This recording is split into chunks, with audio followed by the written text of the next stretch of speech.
Welcome to the Immune Edit. I'm Dr. Doug Jones. If your immune system feels like the enemy or you're just tired of not feeling like yourself, this space is for you.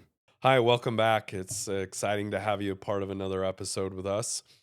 And today, one of the questions that I get so many times, almost daily, is what is causing the food allergy epidemic? Is it real? Is it a real increase, or are people like making this up? If so, like what really is the cause? Because maybe not so much for you younger people, but for those of us that are a little experienced, more experienced in life, um, growing up, you hardly ever heard about food allergy. It was almost unheard of. Now, it's a big deal and everyone knows about it. And I would challenge you, I bet you're listening to this probably because you have somebody that food allergies, but most everyone in the world today is going to either have a friend or family member that has food allergy. And that's so different than several years ago, when I was growing up. And so what has caused the rise? And there's several things that are postulated, and some of it, is good. There's evidence to support it. Some of it we're just trying to make heads or tails of it. But let me go through a few things that where I think there's some reasonable thought behind what's causing the rise in the food allergy epidemic. Um, some of the things that are cited are early use of antibiotics or antacids in young children. Why would that be the case? Well, let's say you have, for instance, a pregnant woman who is getting ready to deliver and they have to have antibiotics. I'm in no way saying don't give the antibiotics because you need those. You absolutely need them. So, in the cases that they're needed, use them, but just be aware when we're using antibiotics, whether it's in a pregnant woman that's ready to deliver or in a newborn or an infant, few months old, those antibiotics are helpful in that they're going to be killing potentially harmful bacteria, but they're also destroying the good bacteria that we need and that's healthy for life. So, yes, it kills the bad, but it also kills the good. And that can disrupt what we call the gut microbiome. And so that's an issue. Why would early use of antacids be an issue? So a lot of times we see these young infants come in where they're young children, they've been vomiting, pediatrician puts them on an antacid, and now they have food allergy. What's the deal? Well, what happens with that is when you're putting them on certain antacids, you can change the pH in the gut. And when you change the pH of the gut, it alters how our body's digesting and processing that food, and so it sees it differently. And so that's kind of an issue. Um, so that's kind of the issue with the early use of antibiotics and antacids. The other issue maybe going along with that would be C-sections. So a lot of times we've had an increase in the number of C-sections in the world, several reasons contributing to that. Some of it may be we're not as healthy as what we would be, and so we're having bigger babies. Um, I think from, and the OBGYNs out there can correct me on this, but I think over the last decade or two, we've seen an average an increase of 1 pound uh, of infants that are being born, 1 pound heavier now versus a decade or two before. And that increases with, the size, gestational diabetes. You have a number of issues there.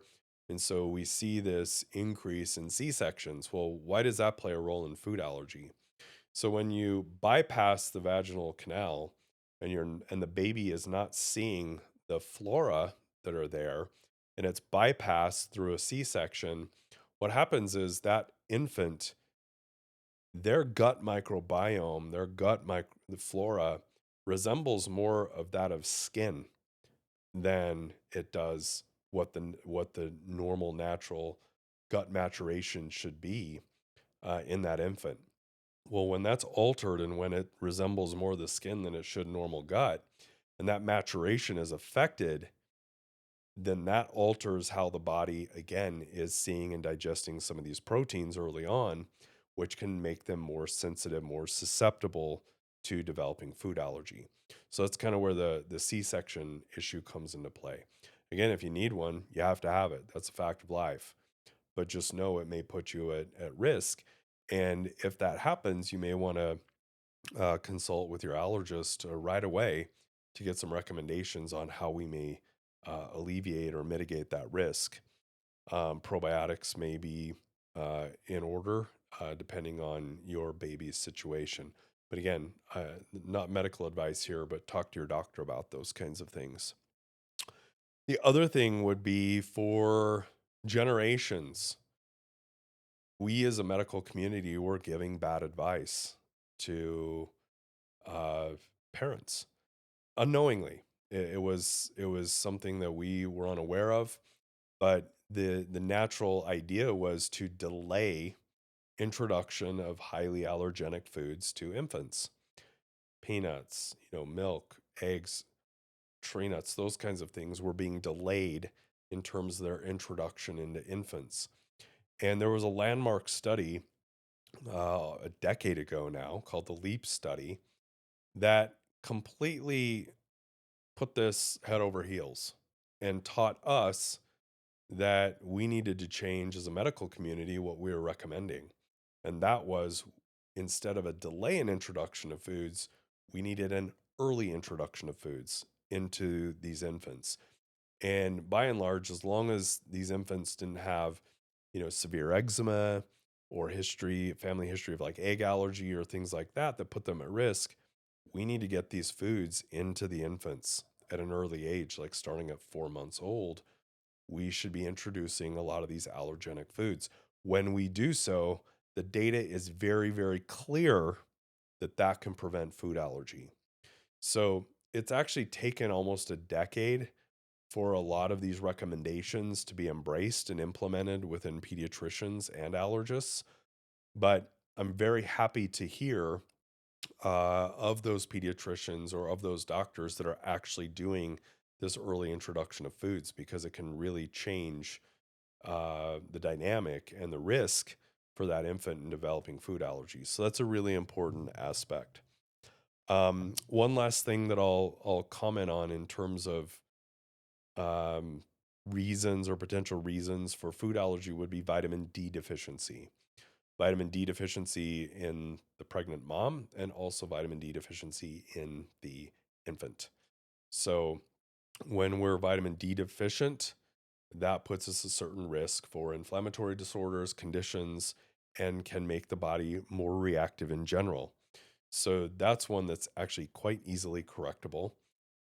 Something that I would suggest as a pregnant mom, getting that checked. Have your vitamin D checked. They're checking blood all the time for iron and your blood counts and all those things. Get your vitamin D checked and have that level, well within the range of normal.